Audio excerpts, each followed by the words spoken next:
گوارا کر لیتے تھے، نوازوں کو تکلیف پہنچے یہ گوارا نہیں کرتے تھے۔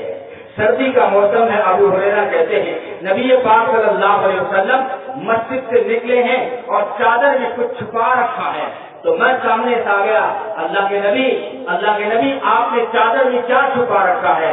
تو نبی پاک صلی اللہ علیہ وسلم نے فرمایا ابو ہریرہ اس چادر میں جنت کے پھول ہیں۔ ابو ہریرہ کہتے ہیں میرا تجسس بڑھ گیا کہ جنت کے پھول چادر میں، تو میں نے چادر اٹھا کے دیکھا تو ایک طرف حسن تھا، دوسری طرف حسین تھا۔ نبی نے فرمایا ہاں یہ میری بیٹی کے بیٹے ہیں، یہ جنت کے پھول ہیں، اور پھر ہاتھ اٹھا دیے، اے اللہ میں ان سے پیار کرتا ہوں، تو بھی ان سے پیار کر، اور جو ان سے پیار کرے تو بھی ان سے پیار کر، اے اللہ میں ان سے راضی ہوں، تو بھی ان سے راضی ہو جا، اے اللہ جو ان سے محبت کرے تو ان سے بھی راضی ہو جا۔ اس لیے پھر ابو ہریرہ نے ایک مرتبہ اپنا تاج اتارا، پگڑی اتاری، جنازے سے واپسی کا واقعہ ہے، تفصیلات کا بندہ نہیں ہوں، میں صرف جو سبق ہوتا ہے واقعی میں سے وہ نکال کے دیتا ہوں۔ جنازے میں واپسی ہو رہی ہے، سیدنا حسین درخت کے نیچے استراحت فرمائی، ابو ہریرہ نے دیکھا حسین استراحت فرما رہے ہیں، تو دیکھا جو ہے قدموں میں دھول لگی ہوئی ہے، ابو ہریرہ قدموں میں بیٹھ گئے حضرت حسین کے، اور اپنے سر کا تاج پگڑی اتاری، اور پگڑی سے حضرت حسین کے پاؤں کے تلوے صاف کرنے لگے، تو حضرت حسین رضی اللہ تعالیٰ چوک کے اٹھ گئے، ہاں چچا آپ تو اس امت کے محدث ہیں، شیخ الحدیث ہیں، آج کی زبان میں کہوں تو شیخ الحدیث ہیں آپ، شیخ صاحب ہیں آپ اپنے بھتیجے کے قدم صاف کر رہے ہیں۔ تو ابو ہریرہ نے کہا حسین میں صرف قدموں کی دھول صاف نہیں کر رہا ہوں، میں گرد و غبار ہٹا کر جنت کا راستہ بنا رہا ہوں۔ نبی نے فرمایا تھا ان نوازوں سے جو پیار کرے گا پھر اللہ بھی ان سے پیار کرے گا، اسی لیے میں تیرے قدم صاف کر رہا ہوں۔ ہر صحابی نے حسین کا احترام کیا، ہر صحابی نے، کون ہے جو جب ہم حقیقت بیان کرتے ہیں کربلا کے واقعے کی تو یہ الزام ہم پر بھی آتا ہے، اس لیے میں یہ فضائل پہلے لایا ہوں تاکہ اس دشمن کی زبان بند ہو جائے۔ وہ کون سا پاگل ہوگا جو حسین کو نہیں مانے؟ وہ کون پاگل ہوگا؟ ہر صحابی نے حسین کا احترام کیا۔ ابو بکر نماز پڑھ کے باہر نکلے، دیکھا بچے جا رہے ہیں، ایک بچے کے پیچھے بھاگے، وہ بچہ کوئی اور نہیں حضرت حسین رضی اللہ تعالیٰ عنہ، دوڑے پکڑ لیا۔ آج کا امام اگر نماز پڑھا کر مسجد سے باہر گلی میں کسی بچے کے پیچھے بھاگے تو آپ کو پتہ نہیں کیا فتوے دے گے اس امام پر، لیکن حضرت ابو بکر بھاگے، حسین کو جا کے پکڑا، اور حضرت علی نے دیکھ لیا ابو بکر حسین کو پکڑ رہے ہیں، تو ابو بکر نے فرمایا علی یہ کس کا بیٹا ہے؟ علی نے فرمایا میرا بیٹا ہے۔ ابو بکر نے پھر پوچھا علی یہ کس کا بیٹا ہے؟ تو حضرت علی نے فرمایا میرا بیٹا۔ ابو بکر نے فرمایا علی یہ کس کا بیٹا ہے؟ فرمایا میرا بیٹا ہے۔ ابو بکر نے فرمایا بیٹا تو علی کا ہے لیکن چہرہ نبی کا ہے، بیٹا تو علی کا ہے لیکن چہرہ نبی کا ہے، یعنی شکل نبی کی آتی ہے۔ علماء نے لکھا ہے علماء شعر میں سر سے لے کے کمر تک حضرت حسن نبی کے مشابہ زیادہ، اور کمر سے لے کے قدموں تک حضرت حسین نبی کے مشابہ زیادہ تھے۔ صحابہ کہتے ہیں کہ نبی نے جب پردہ فرما لیا تو پھر احساس تو اسی وقت ہوتا ہے نا، نبی نے کہہ دیا، اشارہ کر دیا تھا کہ میرے صحابہ اور میرے اہل بیت کی قدر تمہیں اس وقت آئے گی جب آپ کا بھی نبوت غروب ہو جائے گا۔ اس لیے فرمایا میری امت سن لو، میرے اہل بیت کشتی کی مانند ہیں اور میرے صحابہ ستاروں کی مانند ہیں۔ ستاروں کی قدر کب آتی ہے اور کشتی کی ضرورت کب پڑتی ہے؟ کشتی کی ضرورت اس وقت پڑتی ہے جب سیلاب آ جائے، اور ستاروں کی ضرورت اس وقت پڑتی ہے جب سورج غروب ہو جائے۔ تو نبی نے اشارہ کر دیا تھا جب یہ نبوت کا آفتاب غروب ہو جائے گا تو پھر ایک ایک ستارہ اصحابی کالنجوم فبأیہم اقتدیتم اہتدیتم، میرا ایک ایک صحابی ستارہ ہے جس کی بھی تم اقتدا کرو گے راستہ منزل پا جاؤ گے، اور میرے صحابہ کشتی کی مانند ہیں۔ جب سیلاب آئے گا میرے جانے کے بعد، کفر کا سیلاب آئے گا، ظلمت کا سیلاب آئے گا،